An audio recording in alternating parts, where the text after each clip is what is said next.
Dear friends, we are once again meeting here, the third day, the final day, for our series of discussions on how to get happiness and peace in everyday life. As I told you, yesterday I was to give you how to get peace of mind under various circumstances, but we couldn't do it because there were a lot of questions. There is again a very big bunch of questions, but some people are feeling that the question answer should be given a little less time, and those who have questions, problems, they can contact me either tomorrow at the center or at Porbandar. My address will be there.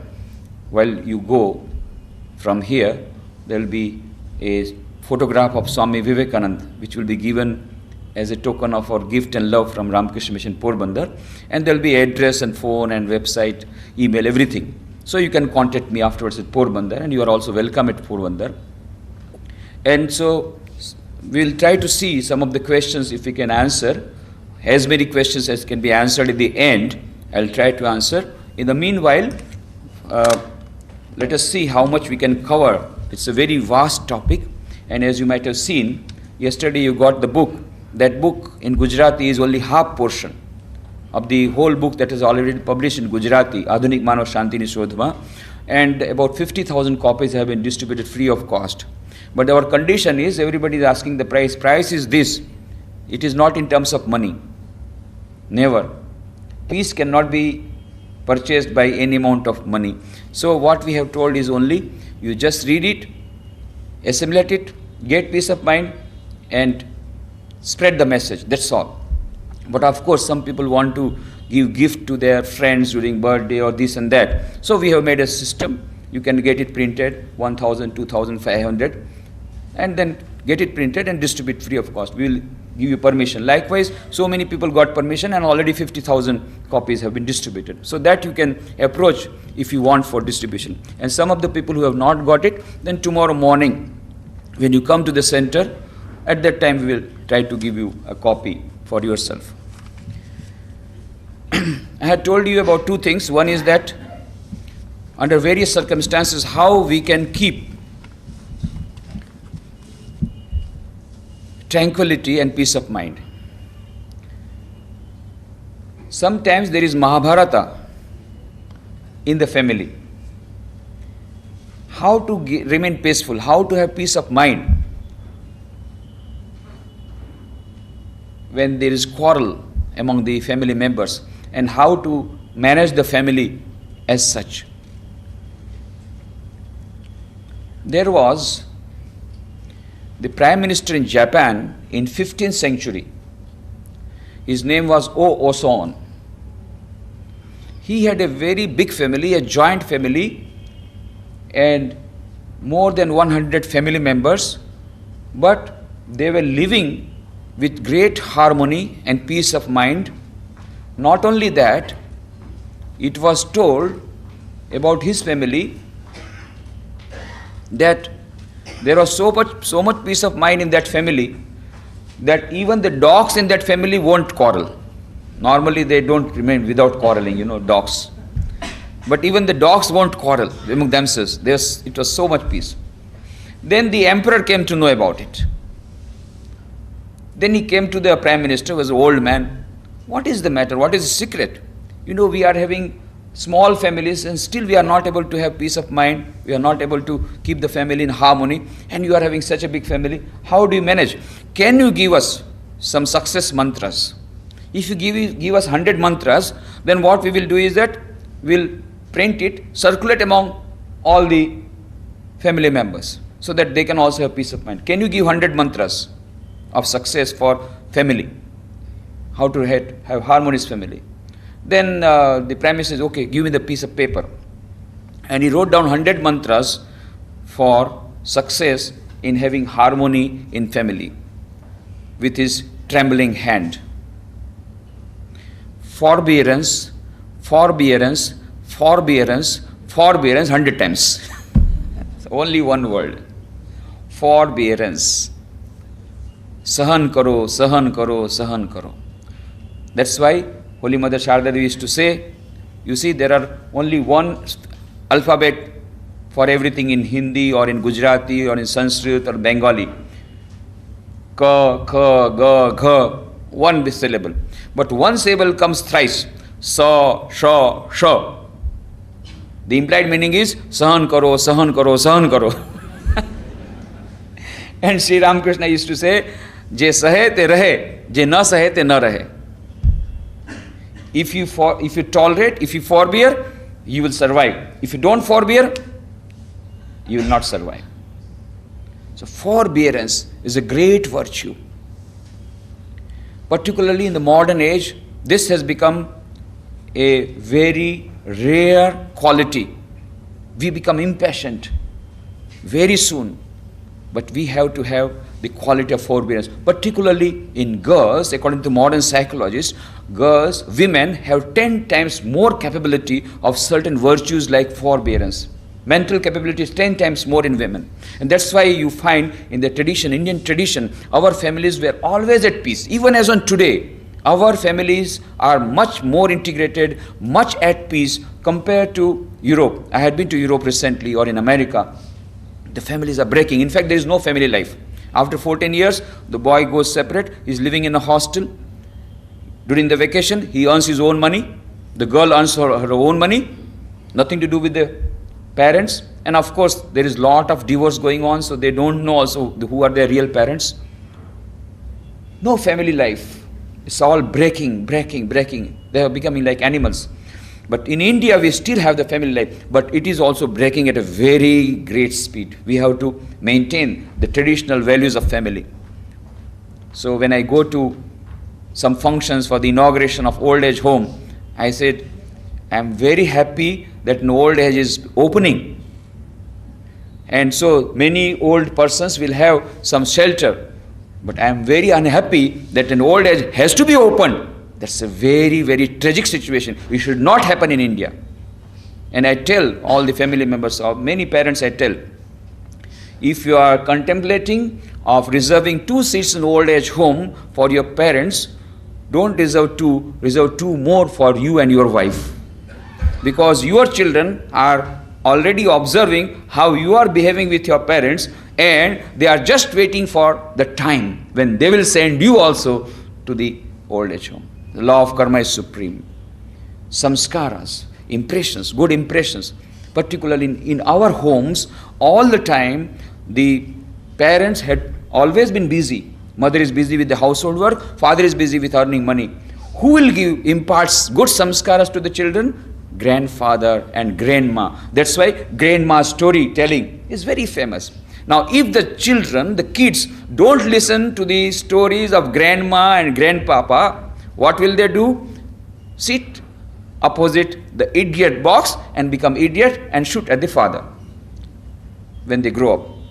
This is what is happening. And so if we want to maintain the traditional family values, if we want to maintain harmony and peace in family, then we have to learn. Of course, it's very difficult. Forbearance, that's why it has been called forbearance. It's a great austerity. We'll have to adjust and accept each other. All the family members, the daughter-in-law has come from a very different culture, very different type of family. It takes time for her to adjust. The mother-in-law should be cooperative and take some time before bossing over her. I have found most of the time it is the mother-in-law who oppresses the daughter-in-law for first 5 years. Then it is the turn of the daughter-in-law. When she becomes old, then she takes the revenge and she becomes Jhansi Ki Rani. Yes, I have seen many Jhansi Ki Rani in various homes. I wish they could go to the Indian army. Even Pakistan will be captured within few months. So much fighting capacity inside the home. Daughter-in-law, mother-in-law. So, and what to talk of mother-in-law, daughter-in-law quarrel? It is coming from an immemorial time. Now another new thing, even mothers and daughters, they are not able to go along with each other. Big generation gap. Alvin Toffler had already predicted in the future shock book that a shock is going to come. The society is changing at a very rapid speed, an accelerated rate of growth. And so the society will not be able to withstand this shock. The generation gap is so much. A lecturer of a college told me in Rajkot, Swamiji, I used to come to you and complain to you about the generation gap that my parents are not able to understand me. And it is only 5 years since I have become lecturer. Now my Students are telling that you are from the old generation, we are not able to cope up with you. The generation gap has changed within 5 years. It is changing. Now he said, I am also branded from the old generation. Only within 5 years. And she used to give big lectures that there is a generation gap and the parents should understand the modern young generation. Now she has gone to the older generation within 5 years. And she has to listen to her students that, oh, you are from the old generation. So the shock is coming at an accelerated rate. So the generation gap is coming. What is the solution? Either you live separately or try to adjust with each other.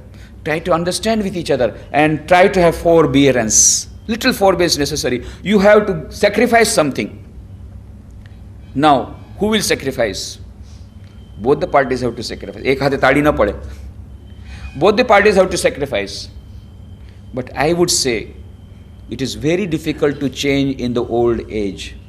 So, the people who have not yet become very old should try to have a little more sacrifice, because it's very difficult to change the old person's old habits.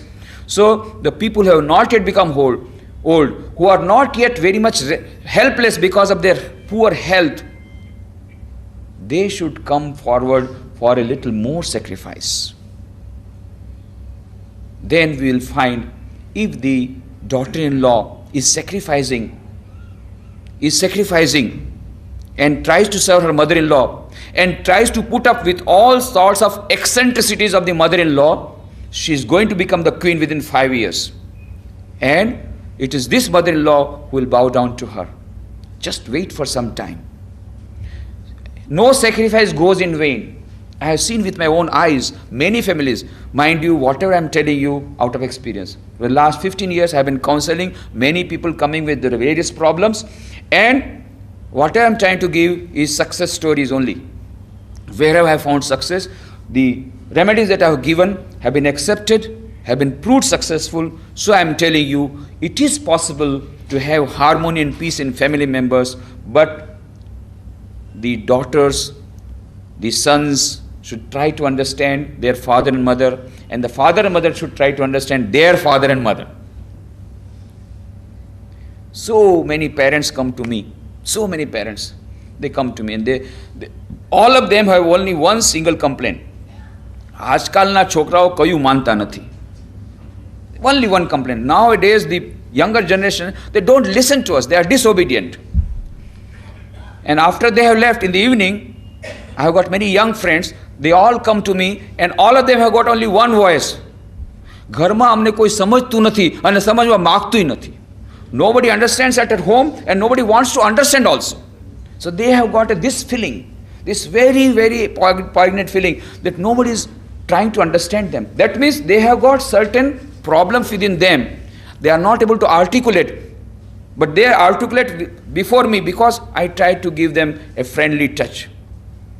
So the parents nowadays in the modern society will have to become parents and friends in one.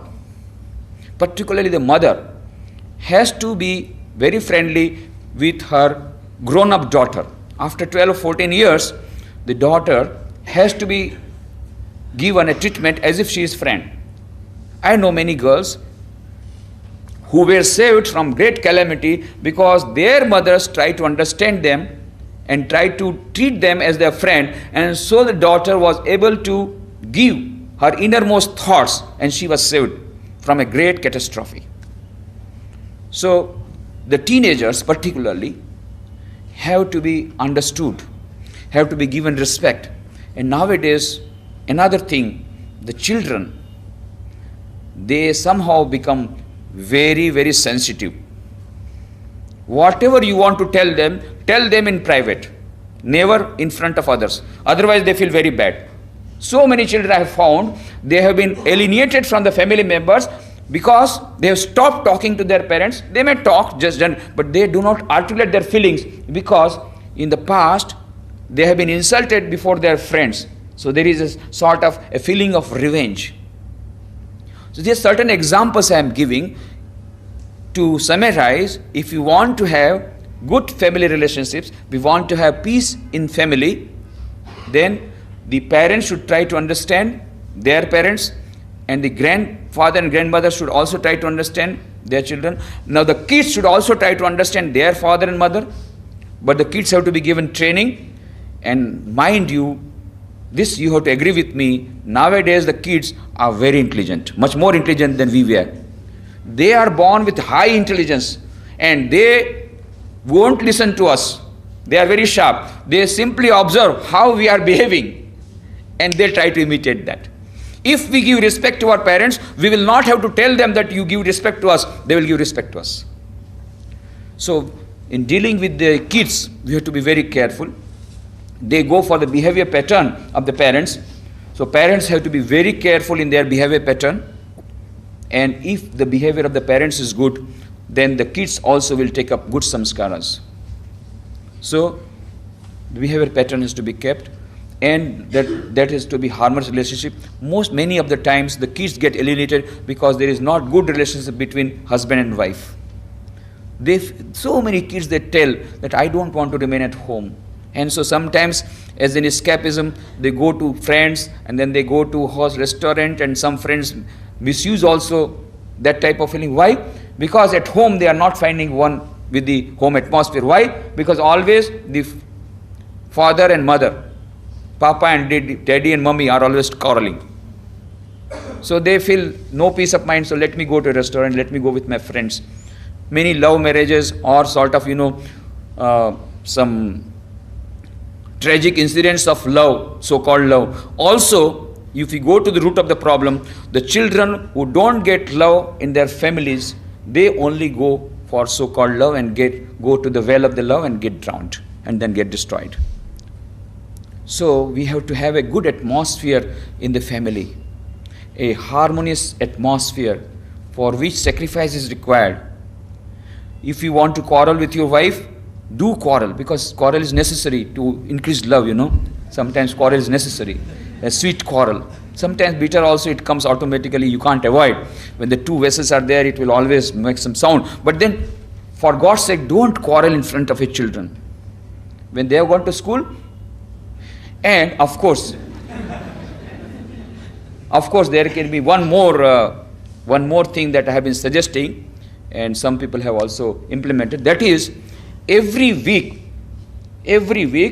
you should have one quarreling session. Yes, in the family. Quarreling session. So 1 hour set apart for quarreling session. Say Sunday evening, 4 to 5. Everybody has to, whatever they have to say, they will say, hey, what did you do last time? Why on Tuesday, why did you come late? Like that, whatever charges have to be done. Not every day. Every day let there be peace. Only Sunday evening, 4 to 5. It is a quarreling session.